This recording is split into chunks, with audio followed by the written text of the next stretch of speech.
నిరీక్షణ prayer house మరియు centre సంఘముల తరపున జీవము కలిగిన దేవుని నామంలో మీ అందరికీ నా వందనములు. ఈ దిన వాగ్దానము మత్తయి సువార్త 1వ అధ్యాయం 23వ వచనం. ఇమ్మానుయేలును పేరునకు దేవుడు మనకు తోడని అర్థం. యెషయా గ్రంథం 7వ అధ్యాయం 14వ వచనం. ప్రభువైన యేసుక్రీస్తు పుట్టుకను స్పష్టంగా తెలియజేసే ప్రవచనం ఇది. ఇమ్మానుయేలు అంటే దేవుడు మనకు తోడు అని అర్థం. ఈ పేరు పరిపూర్ణంగా ఒక్క యేసు ప్రభువుకే చెల్లుతుంది. కేవలం ఆయనే దేవుని అవతారం. 700 సంవత్సరముల తరువాత జరిగిన ఒక మానవాతీతమైన అద్భుత సంభవానికి ఈ వచనం ఆశ్చర్యకరమైన ప్రవచనం.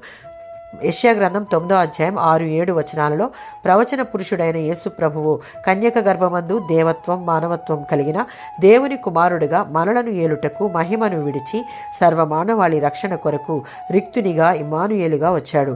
ఈ రక్షకుడికి ఆశ్చర్యకరుడు, ఆలోచనకర్త, బలవంతుడైన దేవుడు, నిత్యుడగు తండ్రి, సమాధానకర్తయగు అధిపతి అని పేరు పెట్టబడును అని యెషయా ప్రవక్త చేత ప్రవచింపబడింది.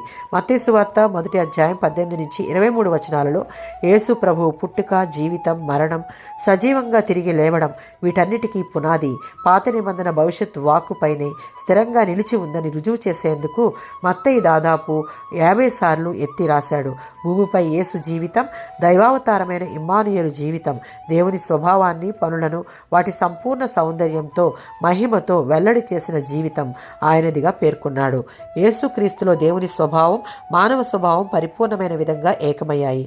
ఇమ్మానుయేలుగా దేవుడు మనకు తోడుగా ఉంటూ మన జీవితాలలో ఆశ్చర్య కార్యములు చేసే ఆశ్చర్యకరుడుగా, ఆలోచన చెప్పే ఆలోచనకర్తగా, బలహీనమైన సమయాలలో బలమునిచ్చే బలవంతుడైన దేవుడుగా, ప్రేమతో అక్కున చేర్చుకునే నిత్యుడగు తండ్రిగా, ఎవరూ ఇవ్వలేని సమాధానమును ఇచ్చే సమాధానకర్తయగు అధిపతిగా ఉన్న రక్షకుడు మహిమను విడిచి మన కోసం ఈ లోకమునకు వచ్చాడు. ఆమేన్.